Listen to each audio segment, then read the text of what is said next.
We are anonymous. No faces. No flex. No permission slips. Donald Trump expected a triumphant UFC spectacle in Washington.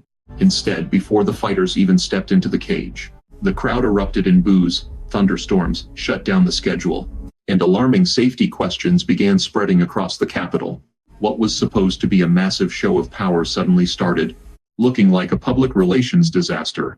And the deeper we dug into what happened that night, the worse the story became. Thunderstorms rolled across the nation's capital. Lightning flashed across the sky. Rain poured down over the city. The conditions were so severe that organizers were forced to repeatedly alter their plans. Videos circulating online showed dark clouds, intense lightning, and increasingly frustrated attendees waiting for updates.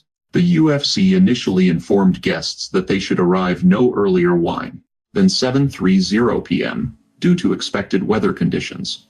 But when many supporters and attendees arrived, the storms continued. Then came another announcement. The event was delayed. Attendees were told the UFC White House press conference had been pushed back to 9:00 p.m. Eastern Time. Guests were instructed not to arrive before 8:30 p.m. and to monitor weather conditions before traveling. The problem was that the weather wasn't improving. It was getting worse, and as frustration spread through the crowd, videos emerged showing people chanting angrily toward UFC leadership. Instead of excitement, the atmosphere was becoming hostile. Instead of celebration, there was confusion. Instead of momentum, there was embarrassment. A separate controversy began drawing attention after reports emerged involving lighting systems associated with preparations for the UFC structure. According to reporting that circulated online, a commercial airline pilot filed aviation safety reports after allegedly experiencing severe visibility disruption while approaching Ronald Reagan Washington National Airport. The pilot reportedly described extremely bright lighting connected to the UFC setup as creating a significant distraction during the landing phase of flight. According to the account, the pilot stated that the lighting illuminated the cockpit during its approach and created conditions they considered among the most disruptive they had encountered in their aviation career. The pilot reportedly filed safety reports with federal authorities and aviation safety reporting systems. If true, the implications are serious. Every decision affecting visibility, lighting, and air traffic requires careful coordination. That is why these reports immediately generated concern among observers. Critics began asking an obvious question. Why was so much effort being invested into a political spectacle? When questions were being raised about safety, logistics, and public resources, for many Americans, the symbolism was impossible to ignore. A UFC octagon associated with a presidential event was receiving enormous attention, while ordinary citizens faced concerns about infrastructure, transportation, and economic pressures. And then there was another warning that suddenly looked far more credible than it had weeks earlier. Joe Rogan, one of the most recognizable voices associated with UFC, had publicly questioned the concept of holding such an event outdoors. Long before the storms arrived, Rogan discussed the practical problems: extreme heat, humidity, bugs, lighting, weather uncertainty, the inability to control the environment.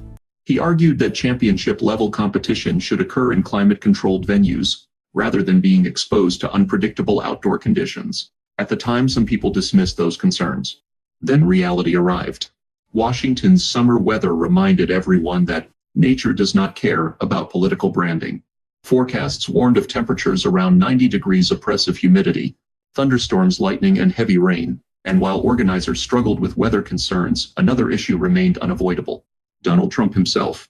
For years, Trump has embraced UFC culture and cultivated a close relationship with UFC President Dana White. The relationship has been politically beneficial for both men.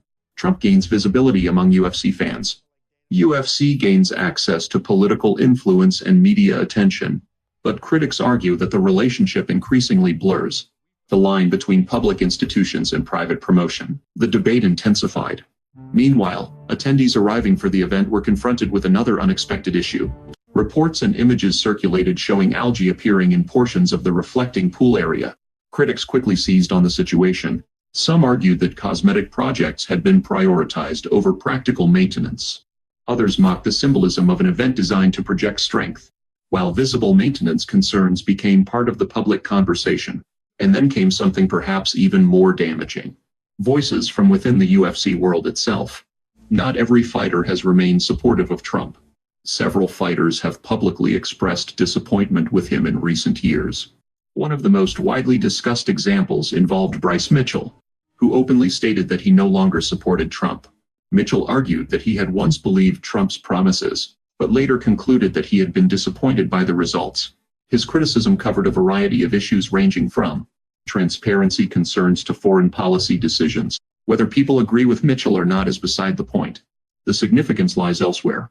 Trump has often presented himself as the undisputed champion of certain political and cultural spaces. For Donald Trump, the event was intended to showcase energy, influence, and cultural relevance. Instead, it generated criticism from multiple directions at once.